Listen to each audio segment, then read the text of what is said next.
me forever on fire.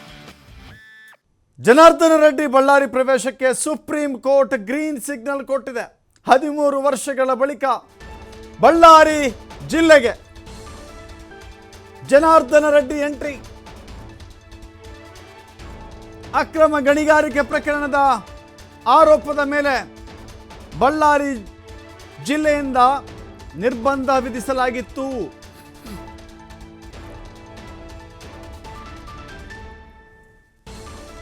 ಈಗ ಬಳ್ಳಾರಿಗೆ ಹೋಗಲಿಕ್ಕೆ ಅವಕಾಶ ಸಿಕ್ಕಿದೆ.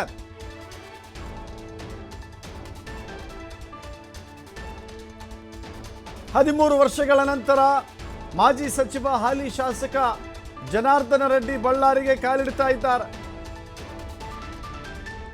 ಸುಪ್ರೀಂ ಕೋರ್ಟ್ ಅವಕಾಶ ನೀಡಿರುವಂತ ಹಿನ್ನೆಲೆ ಬಳ್ಳಾರಿ ಜಿಲ್ಲೆಗೆ ಹೋಗ್ಲಿಕ್ಕೆ ಅವಕಾಶ ಇದೆ. 2011 ಸೆಪ್ಟೆಂಬರ್ 5ರಂದು ಜನಾರ್ದನ ರೆಡ್ಡಿಯ ಬಂಧನ ಆಗಿತ್ತು. ನಂತರ ಬಳ್ಳಾರಿ, ಕರ್ನೂಲು, ಅನಂತಪುರಕ್ಕೆ ನೋ ಎಂಟ್ರಿ. ಇದೀಗ ಸುಪ್ರೀಂ ಕೋರ್ಟ್ ಅವರಿಗೆ ಅವಕಾಶ ಕೊಟ್ಟಿದೆ. ಬಳ್ಳಾರಿ ಜಿಲ್ಲೆಗೆ, ತನ್ನ ತವರು ಜಿಲ್ಲೆಗೆ ಹೋಗುವಂತ ಖುಷಿಯಲ್ಲಿ ಜನಾರ್ದನ್ ರೆಡ್ಡಿ ಇದ್ದಾರೆ.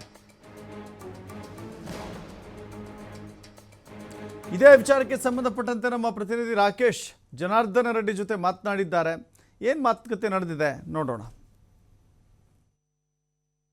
ಸುದೀರ್ಘ 13 ವರ್ಷಗಳ ಬಳಿಕ ಬಳ್ಳಾರಿ ಪ್ರವೇಶಕ್ಕೆ ಗಂಗಾವತಿ ಹಾಲಿ ಶಾಸಕ ಜನಾರ್ದನ ರೆಡ್ಡಿ ಅವರಿಗೆ ಸುಪ್ರೀಂ ಕೋರ್ಟ್ ಅವಕಾಶ ಮಾಡಿಕೊಟ್ಟಿದೆ. ಈ ಬಗ್ಗೆ ಅವರು ನಮ್ಮೊಂದಿಗೆ ಮಾತನಾಡಿದ್ದಾರೆ. ಸರ್, ಈಗ ಸುಪ್ರೀಂ ಕೋರ್ಟ್ ತಮಗೆ ತಮ್ಮ ತವರು ರಾಜಕೀಯ ಕ್ಷೇತ್ರಕ್ಕೆ ಹೋಗೋದಕ್ಕೆ ಅವಕಾಶ ಮಾಡಿಕೊಟ್ಟಿದೆ. ಯಾವಾಗ ತಾವು ಜಿಲ್ಲಾ ಪ್ರವೇಶ ಮಾಡ್ತೀರಿ? ನಾನು ನಾಳೆ ಗುರುವಾರ 3ನೇ ತಾರೀಕು ನವರಾತ್ರಿಗಳು ಏನು ಪ್ರಾರಂಭ ಆಗ್ತಾ ಇದೆ. ನಮ್ಮ ತಾಯಿ ಬಳ್ಳಾರಿ ದುರ್ಗಮ್ಮನ ಆಶೀರ್ವಾದ ಪಡ್ಕೊಳ್ಳೋದಕ್ಕೂ ಕೂಡ ನನಗೆ ಭಗವಂತ ಅವಕಾಶ ಕೊಟ್ಟಿದ್ದಾನೆ, ಆ ತಾಯಿ. ಸೊ ನಾನು ಗುರುವಾರ 3ನೇ ತಾರೀಕು ಬಳ್ಳಾರಿಗೆ ಪದಾರ್ಪಣೆ ಮಾಡ್ತೀನಿ. ಸರ್, ಈಗ ಈ 13 ವರ್ಷಗಳ ಅವಧಿಯಲ್ಲಿ ಸಾಕಷ್ಟು ಬದಲಾವಣೆಗಳಾಗಿವೆ. ಬಿಜೆಪಿ ಉಚ್ಛ್ರಾಯ ಸ್ಥಿತಿಯಲ್ಲಿದ್ದಂಥದ್ದು ಬದಲಾಗಿ ಈಗ ಕಾಂಗ್ರೆಸ್ ಬಂದಿದೆ. ಸನ್ನಿವೇಶ ಬದಲಾದಂತೆ ನಿಮ್ಮನ್ನ ಆರೋಪಿ ಸ್ಥಾನದಲ್ಲಿ ನೋಡಿದಂತಹ ನಿಲ್ಲಿಸುವಂತಹ ಪ್ರಕ್ರಿಯೆಯಲ್ಲಿದ್ದಂತಹ ಮುಖ್ಯಮಂತ್ರಿಗಳು ಈಗ ಆ ಅಪಾದಿತ ಸ್ಥಾನದಲ್ಲಿದ್ದಾರೆ. ಇದರ ಬಗ್ಗೆ ತಾವೇನು ಹೇಳ್ತೀವಿ?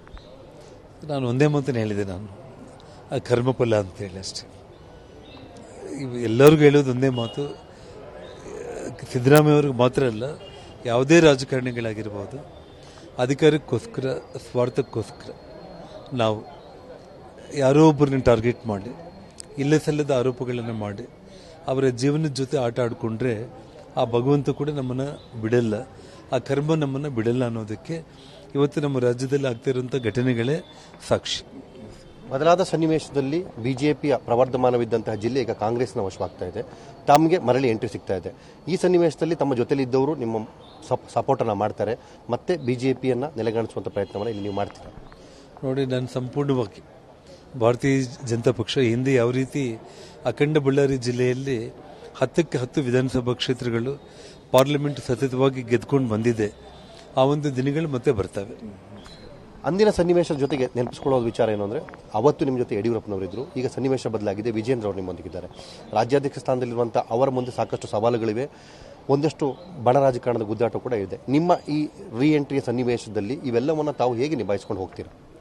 ನೋಡಿ, ನಾನು ಭಾರತೀಯ ಜನತಾ ಪಕ್ಷದ ಒಬ್ಬ ಸಾಮಾನ್ಯ ಕಾರ್ಯಕರ್ತನಾಗಿ ಅವತ್ತು ಯಡಿಯೂರಪ್ಪ ಅವರು, ಇವತ್ತು ವಿಜೇಂದ್ರ ಯಡಿಯೂರಪ್ಪ ಅವರು, ಅಲ್ಲಿ ದೆಹಲಿಯಲ್ಲಿ ಸನ್ಮಾನ್ಯ ನರೇಂದ್ರ ಮೋದಿಜಿಯವರು, ನಡ್ಡಾ ಅವರು, ಅವರೆಲ್ಲರ ಒಂದು ನಿರ್ದೇಶನದಂತೆ ಪಕ್ಷದ ಒಬ್ಬ ಸಾಮಾನ್ಯ ಕಾರ್ಯಕರ್ತನಾಗಿ ಬಳ್ಳಾರಿ ಜಿಲ್ಲೆಯಲ್ಲಿ ಭಾರತೀಯ ಜನತಾ ಪಕ್ಷಕ್ಕೆ ಯಾವ ರೀತಿ ಒಂದು ವೈಭವ ಇತ್ತು ಅದನ್ನು ಮತ್ತೆ ಮರುಕಳಿಸುವಂಥ ಒಂದು ಪ್ರಯತ್ನ, ಪ್ರಾಮಾಣಿಕ ಒಂದು ಯತ್ನ 100ಕ್ಕೆ 100 ಆಗುತ್ತೆ.